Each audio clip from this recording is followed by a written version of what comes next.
మతాన్ని పునరుద్ధరించారు. 68వ పీఠాధిపతిగా అపర శంకరావతార స్వరూపులుగా, నడిచే దైవంగా వినుతికెక్కిన మహనీయులు, పరమ పూజ్యులు, పరమాచార్యులు శ్రీ శ్రీ శ్రీ చంద్రశేఖరేంద్ర సరస్వతి మహాస్వాముల వారు.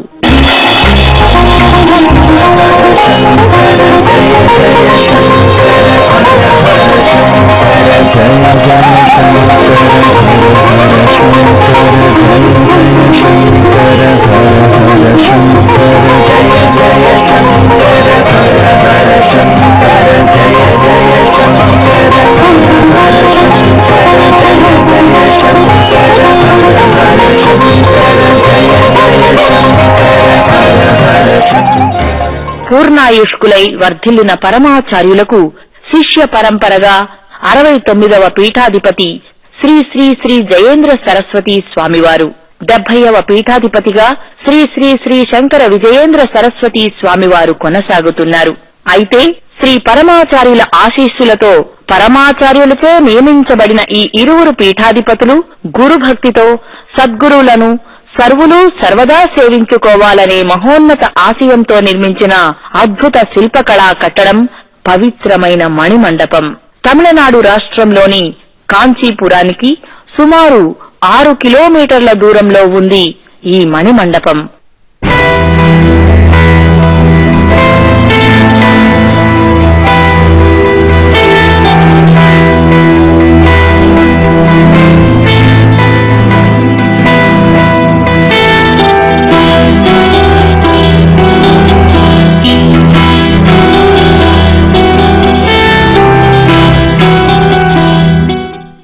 కంచికామకోటి పీఠాధిపత్యం వహించినటువంటి మహాపురుషుడు చంద్రశేఖరేంద్ర సరస్వతి మహాస్వామి వారి చేత కారణ జన్ములు అని పిలిపించుకుని ఆంధ్రదేశంలోనే కాదు ఇతర రాష్ట్రాల్లో కూడా అనేక దేవాలయాల్ని నిర్మాణం చేసినటువంటి వారు, దేవాలయ ఆగమంలో అపారమైనటువంటి పరిజ్ఞానం కలిగినటువంటి శ్రీ గణపతి స్థపతి గారు ఈ మణిమంటపాన్ని నిర్మాణం చేశారు.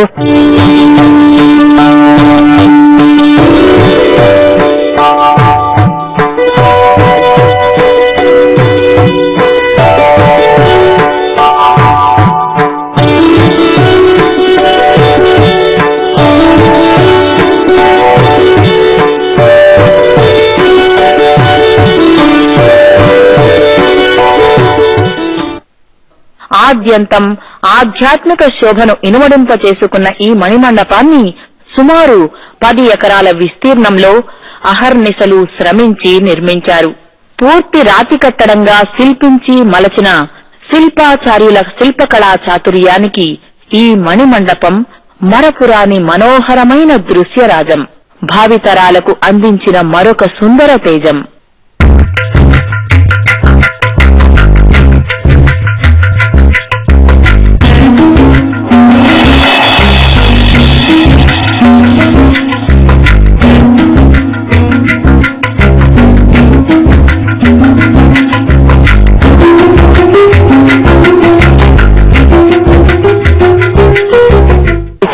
పరమాచార్య స్వామి వారి యొక్క స్మృతి చిహ్నంగా కొన్ని 15 నుంచి 16 సంవత్సరాలు కష్టపడి శిల్పులు చెక్కిన ఈ మణిమంటప కుంభాభిషేక పవిత్రోత్సవ సమయం.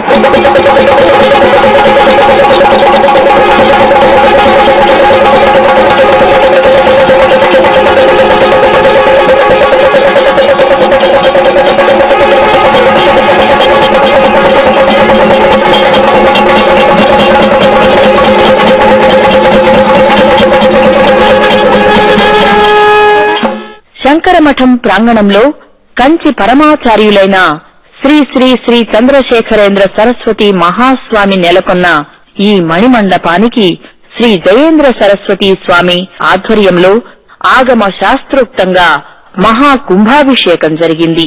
ఈ సందర్భంగా నిర్మించిన యాగశాలలో వైదికంగా యజ్ఞాలను నిర్వహించారు.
పవిత్ర నదీ జలాలకు పూజలు నిర్వహించారు. అనంతరం వేద పండితుల మంత్రోచ్చారణలు, మంగళ వాద్యాల నడుమ భక్తులు యాగశాల మండపం నుంచి మణిమండపానికి బయలుదేరారు. హరహర శంకర, జయ జయ శంకర వంటి నామస్మరణలతో ప్రాంగణమంతా ప్రతిధ్వనించింది. ఈ మహాకుంభాభిషేక మహోత్సవాన్ని తిలకించడానికి భక్తులు వేలాదిగా తరలివచ్చారు, ఆనంద పరవశులయ్యారు.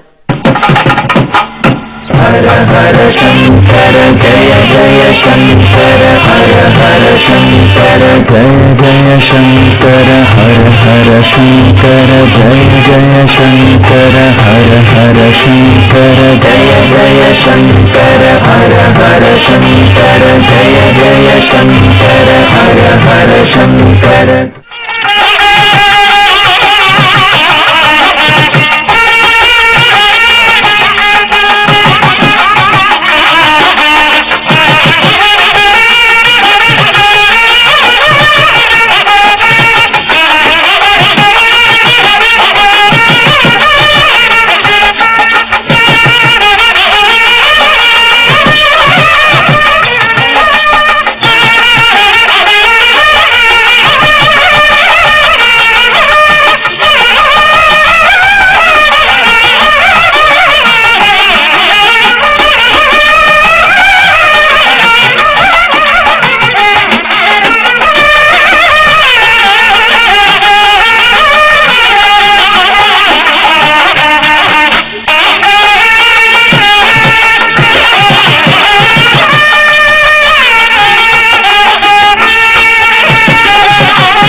शंकर जय जय शंकर हर हर हर शंकर जय जय शंकर हर हर शंकर जय जय शंकर जय जय शंकर हर हर शंकर जय जय शंकर हर हर शंकर हर हर शंकर जय जय शंकर हर हर शंकर जय जय शंकर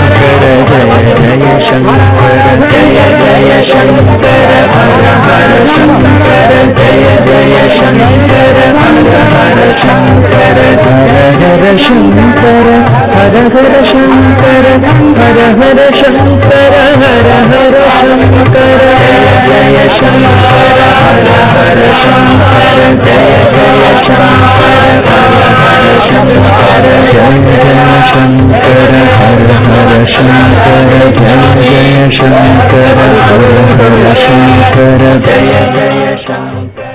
కుంభాభిషేకం అనంతరం మణిమండపంలో ప్రతిష్ఠించబడిన పరమాచార్య విగ్రహానికి అభిషేకాలు నిర్వహించారు.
అభిషేక జలాలను భక్తులపై సంప్రోక్షించారు.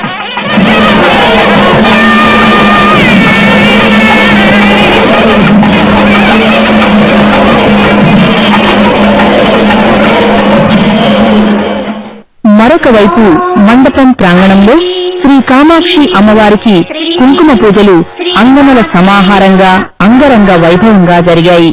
శ్రీమాతా శ్రీ మహారాజ్ఞి శ్రీమత్సింహాసనేశ్వరీ చిదగ్నికుండ సంభూత దేవ కార్య సముద్యత ఉజ్జద్భాను సహస్రాభా చతుర్బాహు సమన్విత రాగస్వరూప పాసాఢ్య క్రోధాకారాంకుశోజ్వల మనోరూపేషు కోదండ పంచతన్మాత్ర సాయక నిజారుణ ప్రభాపూర మజ్జద్బ్రహ్మాండ మండల చంపకాశోక పున్నాగ సౌగంధికల సత్కచ కురువిందమణి శ్రేణి కనత్కోటీర మండిత హస్తనీ చంద్ర విభ్రాజ దళిత స్థల శోభిత ముఖ చంద్ర కళంకాభ మృగనాభి విశేషక వదనస్మర మాంగళ్య గృహతోరణ చిల్లికా వక్రలక్ష్మీ పరీవాహ చలన్నీనాభలోచనా నవచంపక పుష్పాభనాసా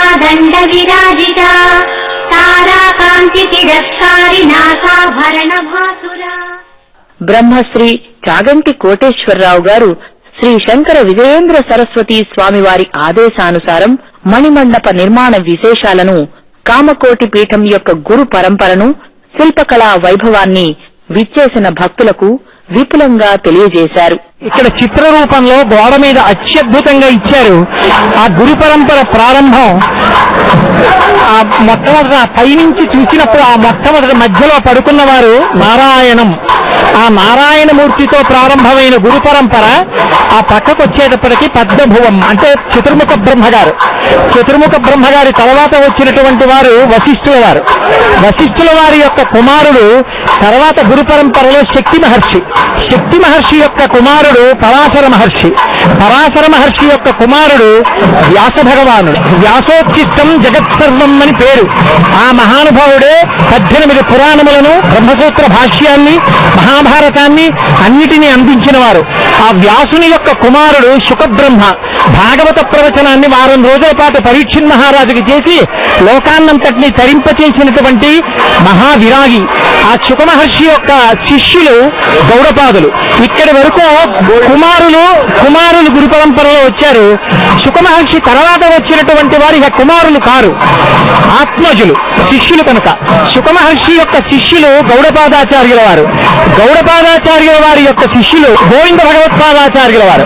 గోవింద భగవత్పాదాచార్యుల వారి యొక్క శిష్యులు శంకర భగవత్పాదాచార్యుల వారు. శంకర భగవత్పాదాచార్యుల వారి యొక్క నలుగురు శిష్యులు పద్మపాదాచార్యుల వారు, హస్తామలకాచార్యుల వారు, తోటకాచార్యుల వారు, సురేశ్వరాచార్యుల వారు. నలుగురు శిష్యులతో కూడినటువంటి ఆదిశంకరులు. ఆ ఆదిశంకరుల పరంపరలో కంచికామకోటి పీఠాధిపత్యాన్ని 68వ పీఠాధిపతిగా అధిష్ఠించి మరో శంకరులై ధర్మాన్ని దేశమంతటా ప్రచారం చేసినటువంటి మహాపురుషులు, కారణజన్ములు, అంతకాలం చాతుర్మాస్య వ్రతం ఎవరూ చెయ్యనటువంటి గొప్ప సన్యాసి మహాపురుషులు, ప్రాతస్మరణీయులు, నడిచే దేవుడు, ఎవరిని స్మరించినంత మాత్రాన పాపరాశి ధ్వంసం అవుతుందో అటువంటి చంద్రశేఖరేంద్ర సరస్వతి మహాస్వామి వారు. ఆ చంద్రశేఖరేంద్ర సరస్వతి మహాస్వామి వారి యొక్క శిష్యులు జయేంద్ర సరస్వతి స్వామి వారు.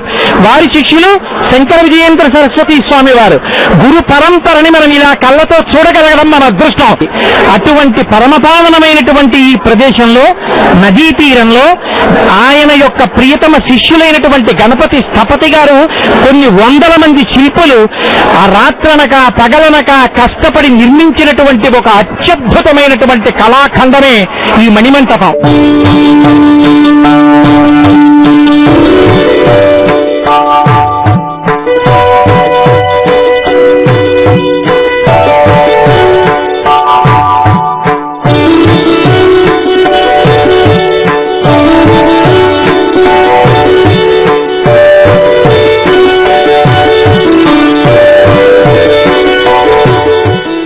ఇందులో చందనంతో చేయబడినటువంటి పరమాచార్య స్వామి వారి పాదుకలు ఉంచబడ్డాయి. ఎక్కడెక్కడ ఆంధ్రదేశం, తమిళ దేశం, కర్ణాటక దేశం కాదు, భారతదేశం, ప్రపంచంలో ఉన్న అందరూ కూడా ఈ ప్రాంతానికి వచ్చి ఈ మణిమంటపాన్ని దర్శనం చేసి తమ పిల్లలకి ఈ గురు పరంపర వైభవాన్నంతటినీ వర్ణించి సనాతన ధర్మం కొనసాగడానికి మీ అందరూ కూడా ఉద్యుక్తుల కుదురుగాక.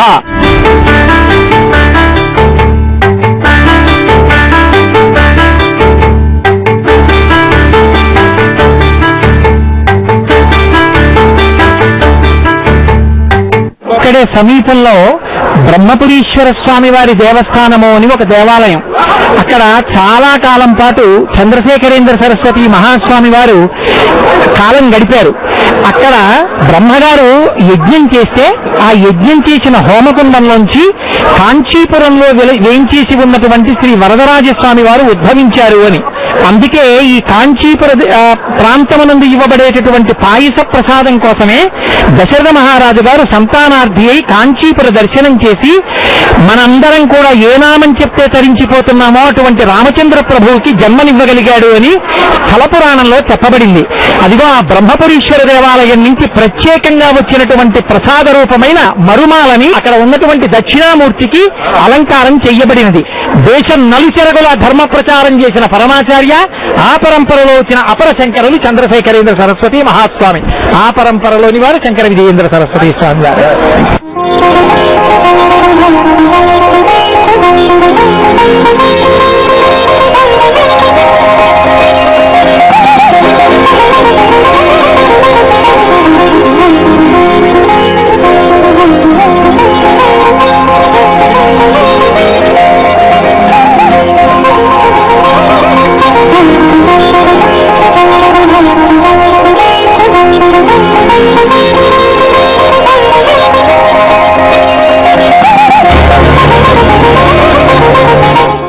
ఇది తంజావూరు బృహదీశ్వరాలయం నిర్మాణం చేసినప్పుడు ఎటువంటి శిల్పకళా వైభవాన్ని చాటి చెప్పిందో అటువంటి శిల్పకళా వైభవంతో మళ్లీ 1000 సంవత్సరాల తర్వాత నిర్మింపబడినటువంటి అపురూపమైన కట్టడం.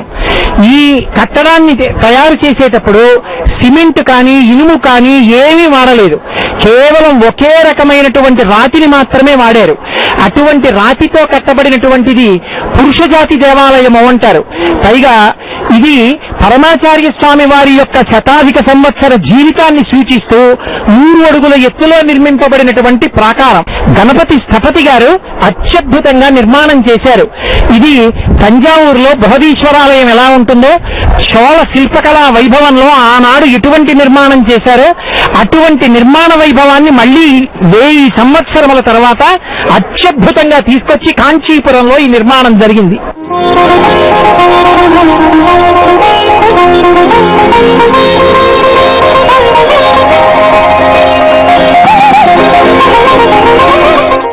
ఇది దేవాలయానికి ఏర్పాటు చేయబడినటువంటి సోమసూత్రం. మనం అభిషేక తీర్థాన్ని పుచ్చుకునేటప్పుడు ఒక మంత్రంతో పుచ్చుకుంటాం. అందులో మనం ఒక మాట చెప్తాం, అకాల మృత్యుహరణం, సర్వవ్యాధి ప్రశమనం, సమస్త పాపక్షయకరం, శ్రీ గురుదేవ పాదోదకం పావనం శుభం. గురువు ఎందే 3 మూర్తులు ఉంటారు. గురుర్ బ్రహ్మ, గురుర్ విష్ణు, గురుర్దేవో మహేశ్వర, గురు సాక్షాత్ పరబ్రహ్మ, తస్మై శ్రీ గురవే నమః.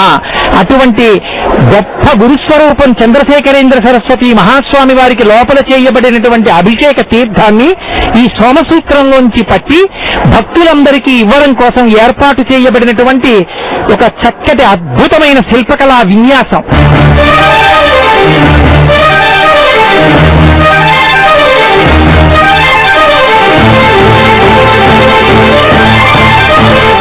ఇది దేవాలయం యొక్క గోడ మీద చెక్కబడినటువంటి అపురూపమైనటువంటి ఘట్టం. ఇది ప్రదోష తాండవమూర్తి అంటారు. నటరాజస్వామి, చిదంబరం నటరాజ సభలో ఉండేటటువంటి స్వామి. ఆయన డమరుక మోగించినప్పుడు అందులోంచే మొట్టమొదటిసారి లోకంలోకి శబ్దము అనబడేటటువంటిది ఉత్పత్తి అయింది.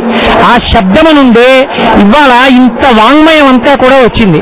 కాబట్టి సమస్త శబ్దములకు ఆలవాలం ఎవరు అంటే పరమశివుడు. ఆయన తాండవ సమయంలో మ్రోగించినటువంటి ఆ డమరులోంచి వచ్చినటువంటి శబ్దమే ఇవాళ లోకమునందు ఉత్పత్తి అయి ఉంది. అలాగే ఆయన తాండవం చేసే సమయంలో ఒక పక్కన కూర్చున్నటువంటి గౌరీదేవి, ఇటు పక్కన సరస్వతీదేవి, కుడి చేతి పక్కన అమ్మవారు, అలాగే ఎడం చేతి పక్కన నారదుడు, తుంబురుడు, అలాగే పైన సనక సనందనాది మహర్షులు, ఒక పక్క 2 చేతులెత్తి నమస్కరిస్తున్నటువంటి శంకర భగవత్పాదులు, అలాగే ఈ క్రిందన ఇక్కడ అగ్నిహోత్రుడు, ఇక్కడ మహానుభావుడైనటువంటి సుబ్రహ్మణ్యేశ్వర స్వామి మధ్యలో వాయిస్తున్నారు, చతుర్ముఖ బ్రహ్మగారు తాళం వేస్తున్నారు, అలాగే శ్రీ మహావిష్ణువు శంఖచక్రాలతో ఉండి తప్పిట మోగిస్తున్నారు, అలాగే నందీశ్వరుడు తబలా వేస్తున్నాడు, అలాగే సమస్త దేవతా స్వరూపములు కూడా మహానుభావుని యొక్క ప్రదోష తాండవ కాలమునందు తమ తమ వాద్య ఘోష చేత ఆయనని అనువర్తిస్తూ ఉంటాయి, ఆయనకి సహకరిస్తూ ఉంటాయి. అందుకే సంధ్యాకాలమునందు ఈశ్వర దర్శనం ఒక్కటి చాలు అంటారు. అటువంటి అద్భుతమైనటువంటి చిత్రాన్ని ప్రదోష తాండవ మూర్తిని ఈ గోడ మీద చిత్రీకరించారు.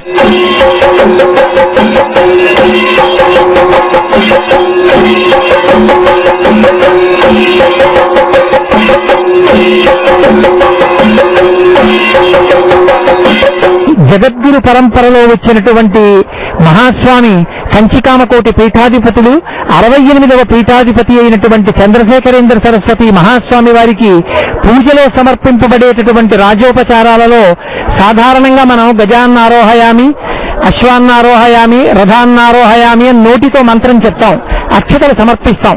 అలా కాకుండా ఆ గురువు గారికి సాక్షాత్తుగా స్వర్ణరథం మీద అధిరోహింపచేసి వారికి ఊరేగింపు చేసి ఇక్కడి నుంచి పీఠం వరకు స్వర్ణరథంలో తీసుకెళ్లడం కోసం అధిష్టానం దగ్గర తయారు చేయబడి ఉండేటటువంటి ఈ స్వర్ణరథాన్ని ఇవాళ ఈ మణిమంటప ప్రాంగణానికి తీసుకుని వచ్చారు. రాజోపచారాల్లో కేవలం భక్తితో మానసికంగా చేసే దర్శనాన్ని ఇవాళ గురుమూర్తి రథస్థితులై ఉండగా మాంసనేత్రములతో చూసి ఆ రథాన్ని లాగి మనం దర్శించి తరించేటటువంటి అదృష్టం మనకి కలుగుతోంది. అది స్వర్ణరథ వైభవం. హర హర శంకర జయ జయ శంకర హర హర శంకర జయ జయ శంకర హర హర శంకర జయ జయ శంకర హర హర శంకర జయ జయ శంకర హర హర శంకర జయ జయ శంకర హర హర శంకర హర హర శంకర జయ జయ శంకర హర హర శంకర జయ జయ శంకర జయ జయ శంకర హర హర శంకర జయ జయ శంకర హర హర శంకర హర హర శంకర జయ జయ శంకర హర హర శంకర జయ జయ శంకర జయ జయ శంకర హర హర శంకర జయ జయ శంకర హర హర శంకర హర హర శంకర హర హర శంకర హర హర శంకర హర హర శంకర జయ జయ శంకర హర హర శంకర జయ జయ శంకర హర హర శంకర జయ జయ శంకర హర హర శంకర జయ జయ శంకర హర హర శంకర జయ జయ శంకర హర హర శంకర జయ జయ శంకర హర హర శంకర హర హర శంకర జయ జయ శంకర హర హర శంకర జయ జయ శంకర జయ జయ శంకర హర హర శంకర జయ జయ శంకర హర హర శంకర. ఇక కంచి మఠంలోని బృందావనంలో నెలకొన్న కంచి శ్రీ పరమాచార్యుల వారిని శ్రీ జయేంద్ర సరస్వతి స్వామి, శ్రీ శంకర విజయేంద్ర సరస్వతి స్వామివారలు ప్రత్యేకంగా పుష్పాభిషేకం చేశారు. ఈ సందర్భంగా హరహర శంకర జయ జయ శంకర వంటి నామస్మరణలు గావిస్తూ భక్తులు స్వామి సేవలో తరించారు, తన్మయులయ్యారు. హర హర హర శంకర జయ జయ శంకర హర హర శంకర జయ జయ శంకర హర హర శంకర జయ జయ శంకర హర హర శంకర జయ జయ శంకర హర హర శంకర జయ జయ శంకర హర హర శంకర హర హర శంకర జయ జయ శంకర హర హర శంకర జయ జయ శంకర జయ జయ శంకర హర హర శంకర జయ జయ శంకర హర హర శంకర హర హర శంకర జయ జయ శంకర హర హర శంకర జయ జయ శంకర జయ జయ శంకర హర హర శంకర జయ జయ శంకర హర హర శంకర హర హర శంకర హర హర శంకర హర హర శంకర హర హర శంకర జయ జయ శంకర. మహాస్వామి వారు బ్రహ్మీభూతులైన తరువాత వారి యొక్క దివ్యమైనటువంటి శరీరం ఈ బృందావనమునందు ఉంచబడింది. కానీ వారు తేజోమూర్తులై భక్తులందరినీ అనుగ్రహిస్తూ ఉంటారు. ఇవాళ మణిమంటపానికి కుంభాభిషేకం జరిగిన ప్రత్యేక సందర్భంలో ఈ బృందావనానికి విశేషమైనటువంటి పుష్పాభిషేకం జరిగింది. ఆ పుష్పాభిషేకం జరిగిన సందర్భంలో జరుగుతున్నటువంటి వేద ఘన స్వస్తి.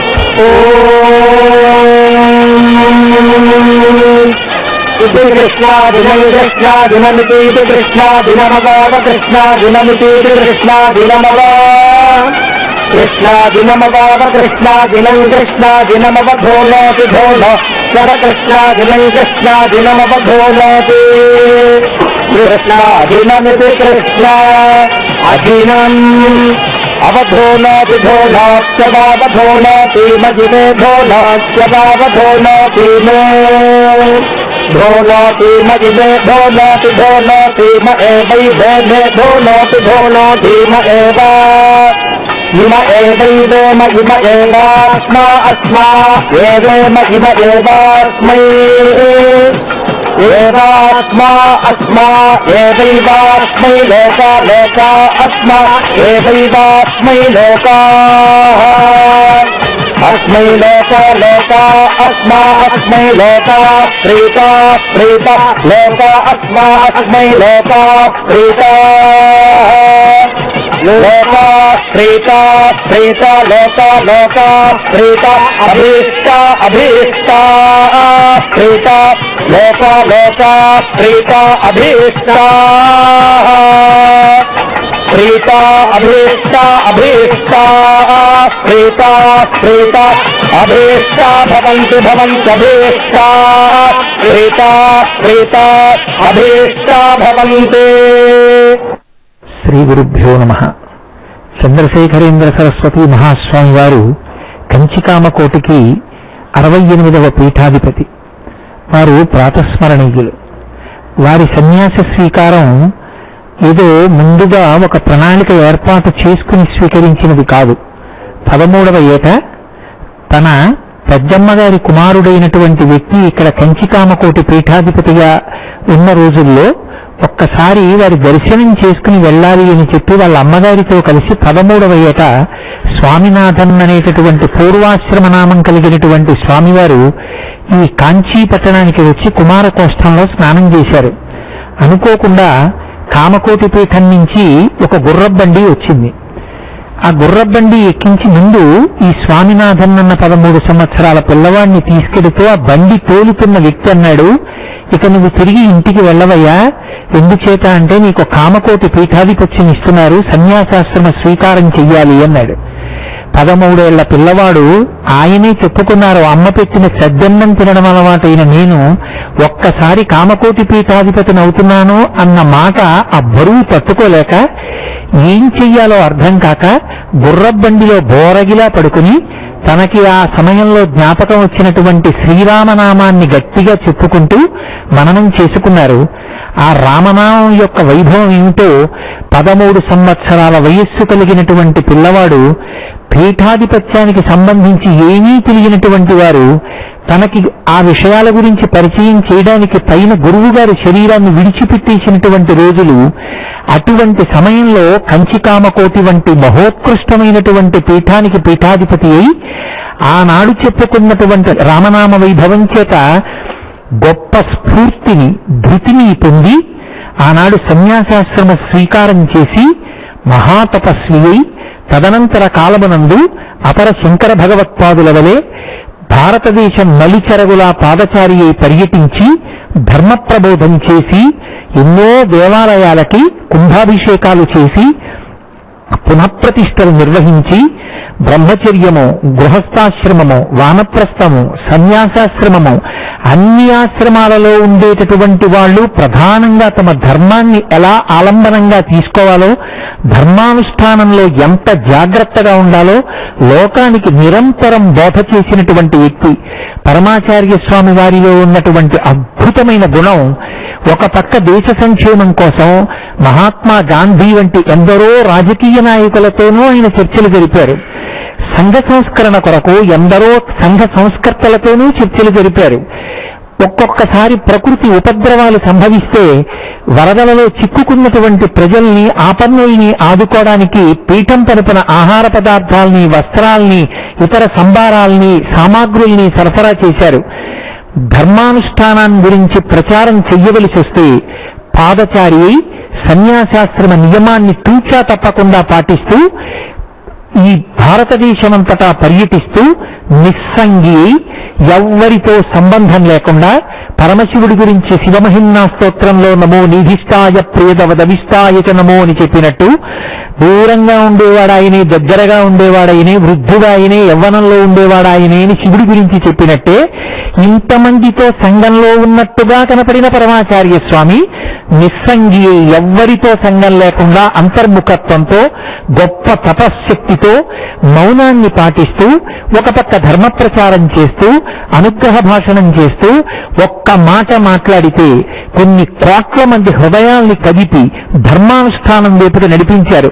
ముద్రాధికార వ్యవస్థ ప్రవేశపెట్టి ప్రాణోత్క్రమణం అవుతున్నటువంటి వ్యక్తుల దగ్గరికి పంపించి 108 భగవన్నామములను చెప్పి భగవన్నామ శ్రవణము జరుగుతుండగా పరమేశ్వరుని యందు ఐక్యమయ్యేటటువంటి స్థితిని కల్పించారు. సామాన్యమైన గృహస్థాశ్రమంలో ఉన్న వ్యక్తులు తరించడానికి వీలుగా ఆవు పాల వంటి పాలని వృధా చెయ్యకండి, గడ్డి తిని ఎక్కడో ప్రవహిస్తున్నటువంటి నీరు తాగి పరిశుద్ధమైనటువంటి సాత్వికమైనటువంటి ఈశ్వరాభిషేక యోగ్యమైనటువంటి పాలని పరదేవతా స్వరూపమైన ఆవిస్తే దాన్ని నాడీమండల ఉత్ప్రేరకంగా కాఫీగా మార్చి తాగకండి. ఆ పాలు తోడిపెట్టి పెరుగు చేసి మీ ఇల్లాల్ని ఆ పెరుగు చిలకమనండి. వచ్చిన వెన్నని నెయ్యి కాచి ఒక 30 రోజులు దాచి ఆ నెయ్యి పట్టుకెళ్లి సమీప దేవాలయంలో ఇవ్వండి. ఆ నీటితో 30 రోజులు దేవాలయంలో దీపం వెలుగుతుంటే మీకు, మీ కుటుంబానికి, మీ బిడ్డలకి శ్రీరామరక్షగా నిలబడుతుంది. ఆ పాలని మీరెవరికి ఇవ్వక్కర్లేదు.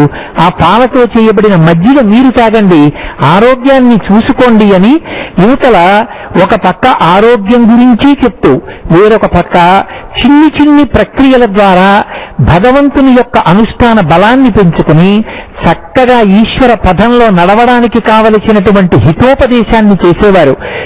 గోవు యొక్క విశేషం గురించి వివరణ చేస్తూ గోవు పరదేవతా స్వరూపమని, గో సంరక్షణ కొరకు వారు చేసినటువంటి అనుగ్రహ భాషణములు అనన్య సామాన్యం. పరమాచార్య స్వామి వారు నోటితో ప్రబోధం చేయడం కాదు, ఆచరణలోకి వచ్చేటప్పటికలా నిలబడేవారు. ఒకానొకప్పుడు వారు టాటానగర్ బయలుదేరితే వారి పల్లకి సాయంకాలం వేళ వెళ్ళిపోతోంది. ఒక సిక్కు దారి చూపిస్తున్నాడు.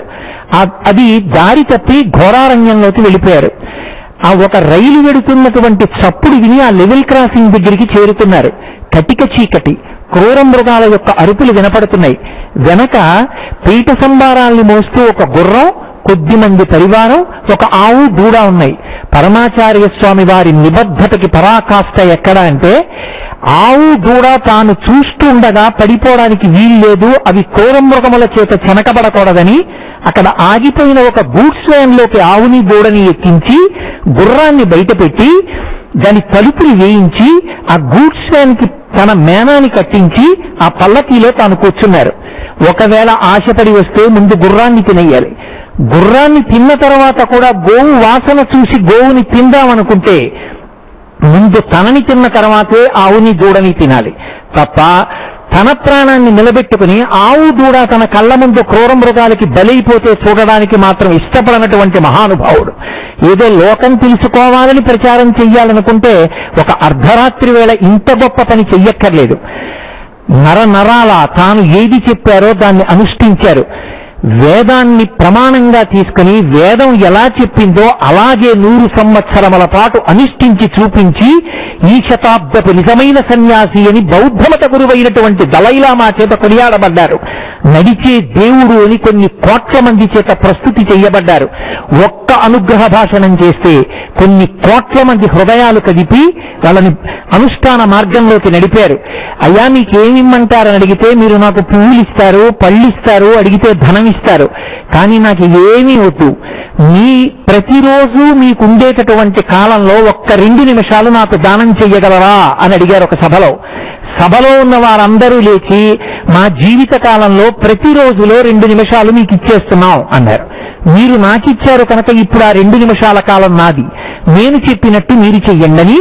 24 గంటల్లో 23 గంటల 58 నిమిషములు మీరు ఎలా గడిపినా 2 నిమిషాలు మాత్రం భగవన్నామం చెప్తూ గడపండని లోకానికంతటికీ భగవన్నామ వైభవాన్ని అందించినటువంటి మహాపురుషులు చంద్రశేఖరేంద్ర సరస్వతి మహాస్వామి వారు చిన్న చిన్న పిల్లలున్నటువంటి పాఠశాలలకు వెళ్లి వాళ్లతో శ్రీరామనామం వ్రాయించి తక్కువ సమయంలో ఎక్కువ నామాలు చక్కగా వ్రాసినటువంటి పిల్లలకి బంగారు మాడలిచ్చి ఇంకా అంతకన్నా కొంచెం తక్కువ నామాలు రాసిన వారికి వెండి మాడలిచ్చి, మిగిలిన వారికి రాగి మాడలిచ్చి శ్రీరామనామ వైభవాన్ని వాడవాడలా ప్రచారం చేసినటువంటి మహాపురుషులు చంద్రశేఖరేంద్ర సరస్వతి మహాస్వామి వారు ఉత్తర దేశ పర్యటన చేస్తుండగా కంచి కామకోటి పీఠము అనబోయి ఒకానొక వ్యక్తి ఈ కామకోటి అన్న మాట వాడబోయి రామకోటి అన్నాడు. వారు తిరిగి అనుగ్రహ భాషణం చేస్తున్నారు. అవును, కామకోటికి రామకోటికి తేడా ఏమి? కాముడున్న చోట రాముడు ఉండడు. కామకోటి పరదేవతానుగ్రహం, రామకోటి రామానుగ్రహం, రెండూ ఒకటే. కాబట్టి మీరు రామకోటి అన్నా దాన్ని కామకోటిగా నేను స్వీకరిస్తున్నానన్నారు. మహానుభావుడు ఏమి ధర్మస్వరూపుడో, రామచంద్రమూర్తిని రామో విగ్రహవాన్ ధర్మ అని ఎలా పిలుస్తామో అలా సన్యాసాశ్రమం యొక్క రాశీభూతమైన ధర్మమే చంద్రశేఖరేంద్ర సరస్వతి మహాస్వామి వారు. ఆదిశంకర భగవత్పాదులు మళ్లీ అవతార స్వీకారం చేసి కంచికామకోటి పీఠాధిపత్యాన్ని స్వీకరించి ధర్మ ప్రతిష్టాపన చెయ్యడం కోసమని ఇంత గొప్పగా ఈ భూమి మీద నడయాడినటువంటి అవతారం పరమాచార్య స్వామి వారి యొక్క అవతారం. వారి చేత ప్రభావితులు కాని వ్యక్తులు లేరు. ఇప్పటికీ ప్రపంచం నలుదిశలా కొన్ని కోట్ల మంది వారి పేరు చెప్తే చాలు భూమి మీద పడి సాష్టాంగ నమస్కారం చేస్తారు. వారి ప్రబోధాలు అంత గొప్పవి. వారికి వారి గురువులైనటువంటి శంకరాచార్యుల వారి పట్ల, అలాగే మహానుభావుడు ఆ దేవేంద్ర సరస్వతి స్వామి వారి పట్ల, వారికి ముందున్న చంద్రశేఖరేంద్ర సరస్వతి స్వామి వారి పట్ల వారికున్న అనన్యమైన భక్తికి తార్కాణం కలవై. వారు ఎక్కడికి వెళ్ళినా దేశంలో ధర్మ ప్రచారానికి ఉదయం నిద్ర లేవగానే కలవై ఎటువైపు ఉందో అటువైపుకి తిరిగి నమస్కారం చేసేవారు. వారికున్న గురుభక్తి అచంచలమైనది. చిట్ట చివర వారు శరీరాన్ని విడిచిపెట్టేసేటప్పుడు కూడా కామకోటి పీఠ నియమం ప్రకారం తల్లిగారు కనపడితే పీఠాధిపతే నమస్కారం చెయ్యాలి. 13వ ఏట సన్యసించిన పరమాచార్య ఆ తరువాతి కాలంలో ఎప్పుడూ ఇక అమ్మగారిని కూడా చూడలేదు. మహాతల్లి కారణ జన్ముణ్ణి కని లోకానికి అప్పజెప్పింది ఆర్యాంబ శంకరాచార్యుల వారిని కన్నట్టే మహాలక్ష్మమ్మ గారు చంద్రశేఖరేంద్ర సరస్వతి మహాస్వామిని కని మనకు అప్పజెప్పారు. ఆయన 13వ ఏట సన్యసిస్తే వంటవారు ఒక రోజున తోటకూర పప్పు తీసుకొచ్చి భోజనంలో వేస్తే భోజనం చేసి భిక్ష అయిపోయిన తర్వాత పప్పు బాగుందన్నారు. రెండో రోజున కూడా తోటకూర పప్పు వేశాడు. మళ్లీ తిని ఊరుకున్నారు. మూడో రోజున తోటకూర పప్పు వేశాడు. ఎందుకు రోజు తోటకూర పప్పు వేస్తున్నావు, నీకెక్కడ దాకుకూరన్నారు. పీఠభక్తులు వస్తే నీకిస్తామని అడిగి పుచ్చుకున్నానన్నారు. ఆ తర్వాత ఆయన 2 రోజులు భోజనం చేయలేదు. భిక్షా సమయానికి గోమూత్రాన్ని ఆచమనం చేసి గోమయాన్ని ఉసిరికాయంత చేసి నోట్లో వేసుకుని మింగేవారు. పీఠం స్వీకార్యం గుండెలు తల్లడిల్లిపోయి 2 రోజులు అయిపోయింది, స్వామి భిక్ష చేయలేదని వారి దగ్గరికి వచ్చి, అయ్యా మీరెందుకు భిక్ష చేయట్లేదు, ఏ అపరాధం జరిగిందని అడిగారు. నేను శంకరాచార్య స్వామి వారు అధిష్ఠించినటువంటి మహోత్కృష్టమైనటువంటి పీఠానికి పీఠాధిపతిని. రేపు ఎక్కడికైనా వెడితే శంకరాచార్యుల వారు వస్తున్నారంటారు. ఈ వార్త లోకంలో తెలిస్తే శంకరాచార్యుల వారికి తోటకూర ఇష్టం పట్రండి అంటే ఆ కూర దొరకకపోతే శంకరాచార్యుల వారికి తోటకూర ఇష్టం చస్తున్నాను తేలేకంటారు. ఇంత గొప్ప పీఠాన్ని అధివసించి నాలుకని జయించలేకపోయినందుకు నా నాలుకని గోమయంతో శుద్ధి చేసి గోమూత్రాన్ని ఆచమనం చేశాను, తప్పతంది కాదు. ఇంద్రియానికి లొంగి తోటకూర పప్పు బాగుందన్న నాది తప్పన్నారు. అంతటి మహానుభావుడు. ఆయన విమర్శించినటువంటి వారి ఉత్తరాలు చదివి చూడండి వారి విమర్శలో ఎంత స్పష్టత ఉందో అనేవారు. అంతటి మహాపురుషుడు. తన కొరకు అని చేసుకున్నదేదీ లేదు. హనుమ మనసుకి జవం ఉన్నా, శరీరానికి బలం ఉన్నా, తన జీవితం మొత్తం మీద తన కొరకు అని ఒక్క పని చేసుకోని హనుమ ఎటువంటి వారో, తన కొరకు అని ఒక్క పని కూడా చేసుకోనటువంటి చంద్రశేఖరేంద్ర సరస్వతి మహాస్వామి వారు అటువంటి వారు. మల్లెపువ్వు వాసన దూరాలకి విస్తరించినట్టు సుకర్మ యొక్క కీర్తి దిగ్దిగంతములకు వ్యాపిస్తుంది. పరమాచార్య స్వామి వారు కీర్తి కొరకు ఆ పనులు చెయ్యలేదు. పరమశివుడు గంగని జటాజూటమునందు ధరించాడు. అలా ధరించడంలో గంగాధరుడని పేరు తెచ్చుకుందామని కాదు, భగీరథుడు ప్రార్థించాడని పట్టాడు. ఆయన పట్టాడు కాబట్టి, ఆయన శరీరానికి తగిలింది కాబట్టి భవాంగపతితంతోజం పవిత్రమితి పస్పృశు అన్నారు వాల్మీకి మహర్షి. ఆ నీరు చల్లుకుంటే పాపం పోయింది. గంగ ఇవాళ పతిత పావని అయి మనని ఉద్ధరిస్తోంది. గంగని పట్టిన శివుడు ఎంత త్యాగియో, హాలాహల భక్షణం చేసినటువంటి పరమశివుడు లోకానికి ఒక పాఠాన్ని నేర్పాడు. చంద్రుణ్ణి చల్లటి వెన్నెల కురిపించేటటువంటి వాణ్ణి పసిపిల్లల దగ్గర నుంచి వృద్ధుల వరకు చూసినంత మాత్రం చేత మురిసిపోయే చంద్రుణ్ణి నెత్తి మీద పెట్టుకున్నాడు. లోకానికి వేడిలిచ్చి భయపెట్టేటటువంటి ఆ హాలాహలాన్ని మాత్రం తన కంఠంలో పెట్టుకున్నాడు.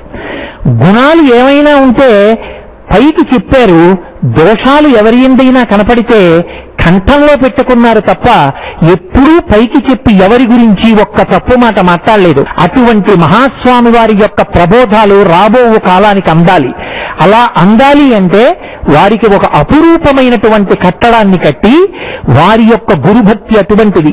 శరీర త్యాగం చేసే రోజున కూడా అమ్మగారి యొక్క చిత్రపటాన్ని తెప్పించి ఒక్కసారి దాన్ని చేత్తో తడిమి అమ్మకి నమస్కరించి లేచి నిలబడి కలవైకి నమస్కరించారు. ఈ తనువిచ్చింది అమ్మ, ఇక మళ్లీ శరీరంలోకి రాకుండా చేసిన వారు నా గురువులు. వారిద్దరికీ నమస్కరించి మధ్యాహ్న వేళ దేహత్యాగం చేసిన మహాపురుషుడు పరమాచార్య. అటువంటి పరమాచార్య స్వామి వారి యొక్క సందేశం రాబోయే తరాలకు అందాలి. అందాలి అంటే ఆయన యొక్క స్థాయికి, గౌరవానికి, వైభవానికి, ప్రతిష్టకి, ఆయన యొక్క గురువుల యొక్క గౌరవానికి, భక్తికి, ధర్మ ప్రచారానికి తగినటువంటి ఒక గొప్ప కట్టడం రావాలి. అందుకే 1000 సంవత్సరములు తంజావూరు శిల్పం తర్వాత మళ్లీ అటువంటి మంటపాన్ని, మణిమంటపాన్ని కామకోటి పీఠం నిర్మించింది. కలవై పట్ల తిరిగి నిరాడంబరంగా నమస్కరించి గురుభక్తి చాటి ఎక్కడ మాట్లాడినా ఆచార్యవర్యులు శంకర భగవత్పాదులు అనేవారు తప్ప నేను అని ఆయన ఎక్కడా అనేవారు కాదు. మేము శంకరుల పరంపరలో వచ్చాం, ఆయన వేషం కట్టినందుకు మాకింత గౌరవం, లేకపోతే ఈ గౌరవం ఎక్కడదనేవారు. శంకర అన్న పేరు చెప్తే చాలంత పరవశించిపోయేవారు. అటువంటి పరమాచార్య స్వామి వారిని రాబో కాలంలో అందరూ దర్శనం చేసుకోవాలి. ఈ శరీరాన్నంతటినీ పూర్తిగా నిర్మించి సప్తధాతువులతో తయారు చేశాక ఈశ్వరుడు దీనిలో చైతన్యాన్ని ప్రవేశపెట్టినట్టే శాస్త్రాన్ని అనుసరించి శిల్పకళా ప్రబోధాన్ని అనుసరించి ఆగమం ప్రకారంగా మంటపాన్ని, ఆలయాన్ని నిర్మాణం చేసి మూర్తి ప్రతిష్ఠ చేస్తే అందులోకి చైతన్య ప్రవేశం జరుగుతుంది. దాని ద్వారా జగద్గురువులు మళ్లీ అలా వచ్చి కూర్చుంటే పాశ్చాత్య సంస్కృతి పెను తుఫానికి గజగజలాడుతున్నటువంటి ధర్మ నిష్ఠ మళ్లీ సమస్తమైన లోకంలో పరిఢవిల్లాలని, సనాతన ధర్మానికి పరమాచార్య స్వామి వారి గొడుగై నిలబడాలని, వారి ఛత్రఛాయలలో సనాతన ధర్మం చిక్కు చెదరకుండా నిలబడాలని, వారి గురువుల పట్ల ఉన్నటువంటి అచంచలమైనటువంటి భక్తి విశ్వాసములతో కామకోటి పీఠాధిపతులైనటువంటి జయేంద్ర సరస్వతి మహాస్వామి వారు, శంకర విజయేంద్ర సరస్వతి స్వామి వారు అత్యంత భక్తి శ్రద్ధలతో 100 మంది శిల్పులు రాత్రింబవళ్లు అలసట లేకుండా అద్భుతంగా కేవలం రాతితో సిమెంటుని, ఇనువుని వాడకుండా నిర్మించినటువంటి శిల్పకళా అపురూప కట్టడం మణిమంటపం.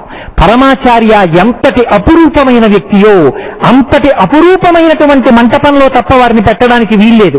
అందుకే అంతటి మహామంటపాన్ని నిర్మించి అందులో ఇవాళ పరమాచార్య స్వామి వారు కూర్చున్నటువంటి గర్భాలయానికి కుంభాభిషేకం చేసి తమ గురుభక్తిని చాటుకున్నారు.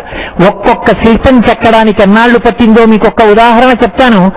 పులి నోరు తెరుచుకుని ఉంది, కానీ 2 కోరలు కలిసి ఉన్నాయి కాబట్టి ఒక బంతి, రాతి బంతిని చెక్కి దాని నోట్లో పెట్టలేరు.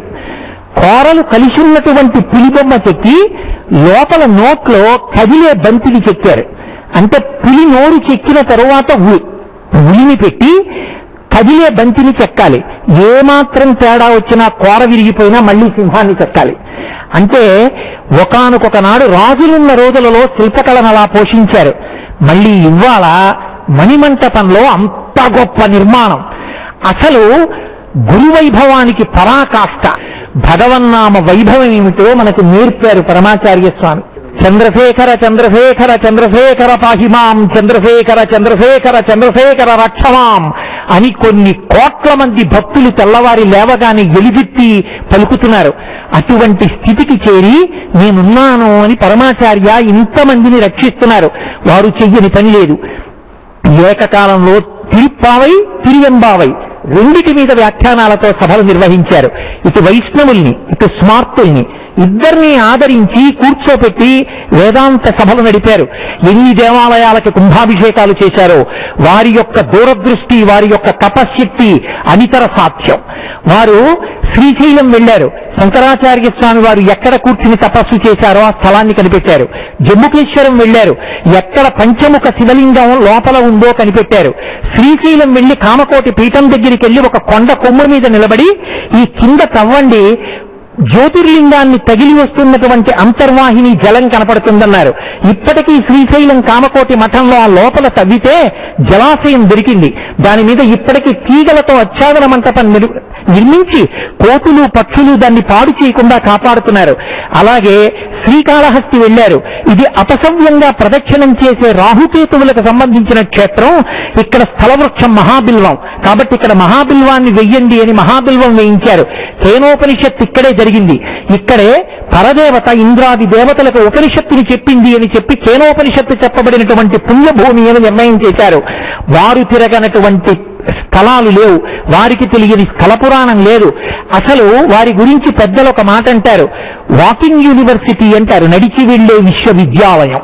శిల్పశాస్త్రం, సంగీత శాస్త్రం, నృత్యం, గానం, వాద్యం, వారు ఒక్కొక్కసారి వాద్యం గురించి, తంత్రుల గురించి, శంఖం గురించి, నాదం గురించి, ధ్యానం గురించి, సంధ్య గురించి ఏది మాట్లాడినా అపురూపం.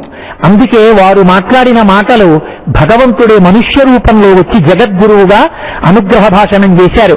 అటువంటి మహానుభావుడు ఎన్నో వేద సభలు చేశారు, శిల్పశాస్త్ర సభలు చేశారు. అటువంటి మహాపురుషుడికి ఏ నివాళి మనం కల్పించగలం?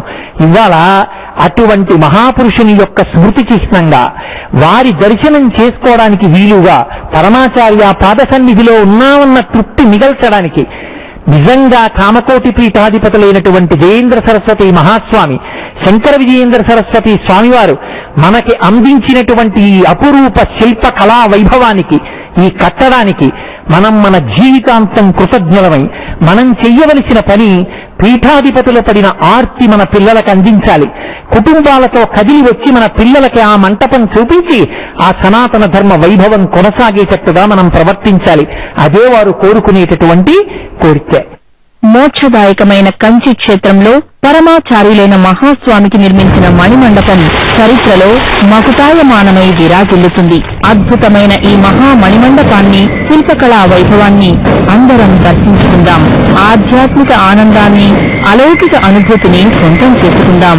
హర హర శంకర జయ జయ శంకర హర హర శంకర జయ జయ శంకర హర హర శంకర జయ జయ శంకర హర హర శంకర జయ జయ శంకర హర హర శంకర జయ జయ శంకర హర హర శంకర హర హర శంకర జయ జయ శంకర హర హర శంకర జయ జయ శంకర జయ జయ శంకర హర హర శంకర జయ జయ శంకర హర హర శంకర హర హర శంకర జయ జయ శంకర హర హర శంకర జయ జయ శంకర జయ జయ శంకర.